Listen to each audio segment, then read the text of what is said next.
Constitution में ये provision जो अनारक्षित तबके के लोग, जो गरीब, उनको आरक्षण मिलना चाहिए जब ये संवैधानिक प्रावधान हो गया।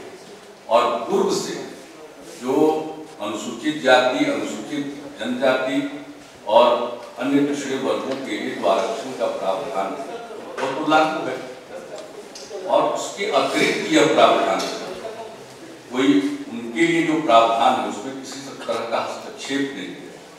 एक नया प्रोविजन कॉन्स्टिट्यूशन में किया गया है कि कॉन्स्टिट्यूशनल है, ये किया जा सकता है। सेंटर ने अपने सर्विसेज को उसको लागू किया है, स्टेट में भी हम लोग लागू करेंगे और उस पर हम लोग विचार कर रहे हैं कि संविधान के संशोधन के बाद क्या ये एग्जीक्यूटिव ऑर्डर से होगा या कोई एक्ट बनाकर।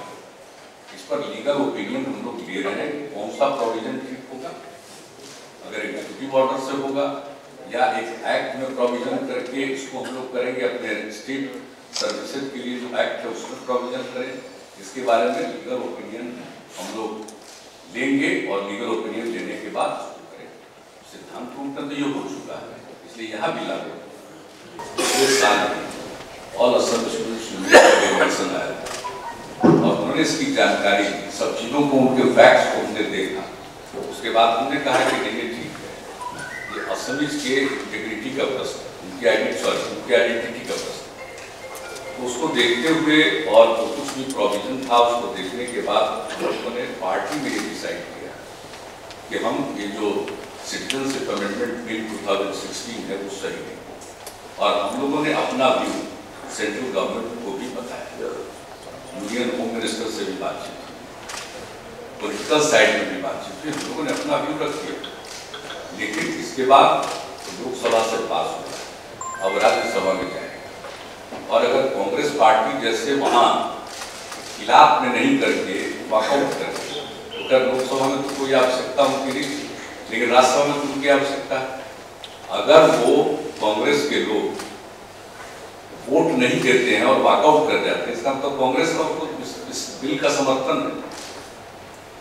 तो राज्यसभा में तो क्या होता है, कांग्रेस का क्या रवैया होता है, ये तो कांग्रेस जाता है। लेकिन जहां तक प्रश्न है इस कानून का, इस कानून के बारे में हम लोगों की राय है, पॉलिटिकल पार्टी हम लोगों की राय स्पष्ट है, और ये उचित नहीं है कहीं किसी स्टेट के लोगों की अपनी आइडेंटिटी है उसको किसी तरह से निहित करना चाहिए। और आप असम गण परिषद जो बीजेपी के साथ था उसने विरोध किया, उन लोगों ने भी हम लोगों से कॉन्टेक्ट किया कि आप लोग भी बात कीजिए, लोगों ने भी बातचीत की। तो ये स्थिति उत्पन्न होती है, तो ये तो खैर डिसाइड करना है तो सेंट्रल गवर्नमेंट है और बीजेपी के नेतृत्व में सरकार है, खुद ही बहुमत तो उनको डिसाइड करना। 3 तलाक वाले को तो पिछली बार आप रखता नहीं थे, तो 3 तलाक के मुद्दे पर हम लोग की साफ राय है कि भाई ऐसी चीजों को कानून से नहीं गाइड करना, ये तो उस कम्युनिटी के अपने काम में इंटरफेयर नहीं करना चाहिए। अगर ये गलत है तो उस कम्युनिटी को ही प्रेरित करना चाहिए, वो अपना रास्ता निकाले, लेकिन उसमें इंटरवेन करके और कानून बनाना ये उचित। हमने पिछली बार भी कहा मुस्लिम समाज के महिलाओं का भी हस्ताक्षर ज्ञापन गया है, और जो उन लोगों की भी अपनी रैली होती थी उसमें महिलाओं की भागीदारी होती थी।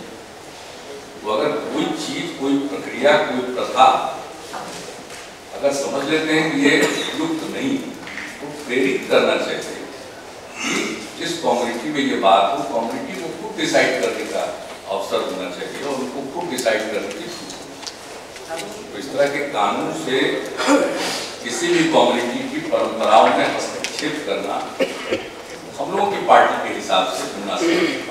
YouTube चैनल की दुनिया में सबसे तेजी से उभरता नाम अजय भारत। देश दुनिया की हर खबर से अपडेट रहने के लिए आप हमारे चैनल को सब्सक्राइब करें और बेल आइकन को भी प्रेस करें।